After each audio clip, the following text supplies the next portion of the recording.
Salut à tous, aujourd'hui attention, on va parler d'une des plus belles voix et de l'un des plus grands comédiens dans le doublage français, rien que ça.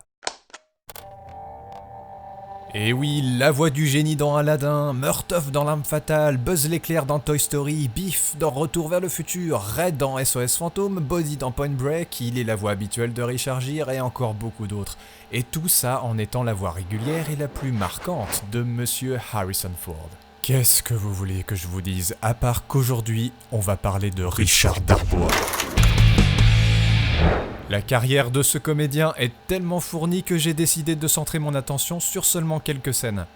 Dans cette première vidéo, j'ai fait le choix de me concentrer sur un film, ou plutôt une trilogie. Et oui, on va bien parler de Retour vers le futur.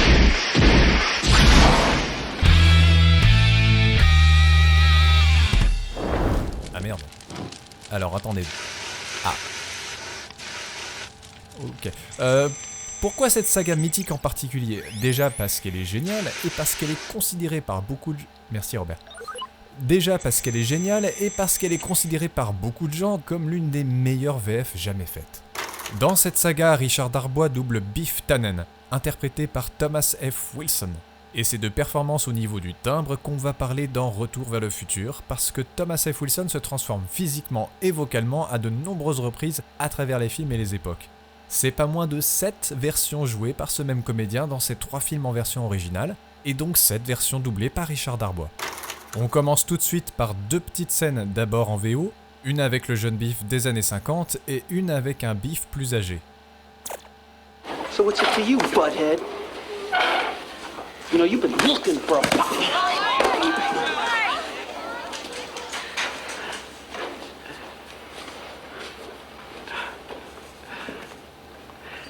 Since you're new here, I'm gonna cut you a break. Today. So why don't you make like a tree and get out of here? Oh, and he told me one more thing. He said someday a crazy, wild-eyed scientist or a kid may show up asking about that book. And if that ever happens...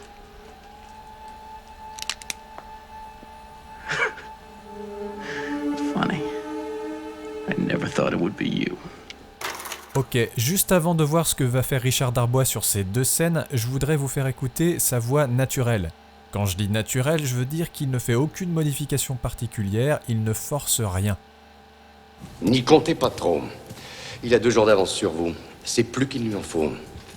Brody a des amis dans chaque ville et village, d'ici jusqu'au Soudan. Il parle une 12aine de langues, connaît toutes les coutumes locales. Il va se mêler à eux, disparaître et vous ne le reverrez jamais. Avec un peu de chance, il a déjà trouvé le Graal. Voilà, j'espère que vous avez tous reconnu Harrison Ford dans Indiana Jones et la dernière croisade.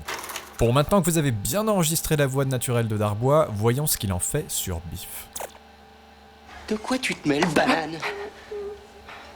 Quand on cherche...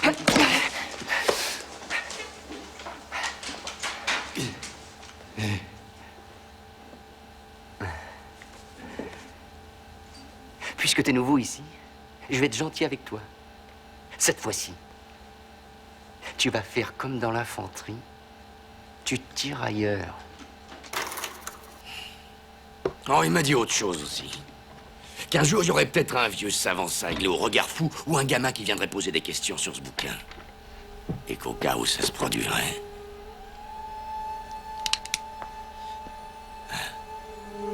C'est drôle. J'aurais jamais cru que le gamin, ce serait toi. Est-ce que vous avez remarqué comment Richard Darbois parvient à alléger sa voix pour faire le jeune Biff des années 50 ? C'est là qu'on voit que le comédien en VO et celui en VF doivent travailler leur voix différemment. Thomas F. Wilson, qui a une voix naturelle assez légère et jeune, doit aller chercher dans ses graves et racler pour se vieillir. I just picked my car up from the shop because I'd rolled it in a drag race a few days earlier. I thought you crashed into a manure truck. How do you know about that? Richard Darbois, de son côté, fait l'inverse. Sa voix naturelle est grave et mûre et il doit monter dans les aigus pour faire le jeune Biff. Du coup, j'avoue que le Biff âgé me semble un peu forcé en VO, alors que la VF me paraît plus naturelle, puisque Darbois est dans sa zone de confort vocalement. Ça lui permet une belle sincérité, notamment sur la dernière réplique de cette scène. Je venais de prendre ma voiture au garage, je l'avais envoyée dans le décor en faisant un rallye quelques jours plus tôt. Je croyais que tu l'avais encastré dans un camion de fumier. Comment tu peux savoir ça? Ah, cette fin de réplique, le comment tu peux savoir ça, je le trouve vachement bien en VF. C'est grave, c'est chargé, on sent bien le déboussolement et même la peur du personnage face à cet ado qui en sait beaucoup trop. Alors oui, là Darbois est très proche de son vrai timbre, c'est donc plus naturel pour lui. Mais il y a aussi des scènes du jeune Biff où il arrive à garder une voix allégée tout en restant très menaçant, comme dans cette scène où la tension est bien palpable. I think you got the wrong car, McFly. George, help me, please. Just turn around, McFly, and walk away. Are you deaf, McFly? Close the door and beat it. No, Biff. You leave her alone. All right, McFly. You're asking for it, and now you're gonna get it.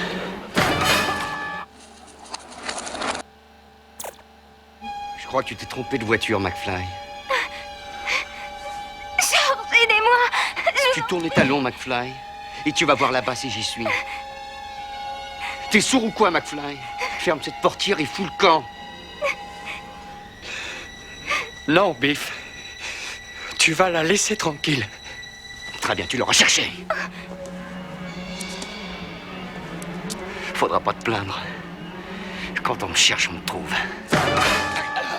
Eh ouais, Retour vers le futur, ça avait beau être des films pour les enfants, je trouve que cette scène est quand même bien sombre. Et la VF, je trouve, rend bien l'intensité de la scène.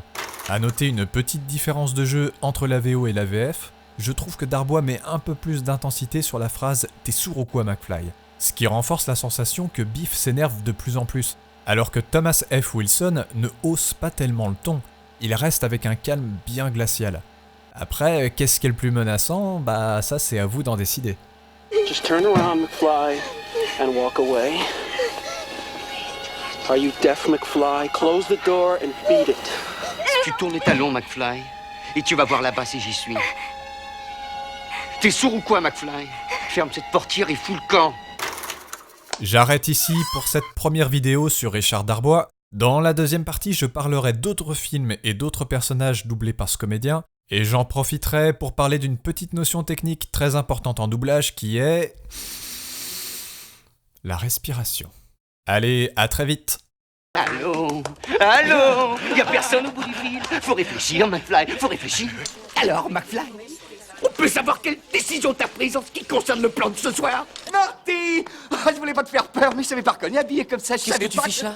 Ben, je passe la seconde couche, tu vois. Tu vas jouer au cow-boy? Personne m'appelle Molosse. Encore moins une espèce de mouche à merde déguisée en arbre de Noël.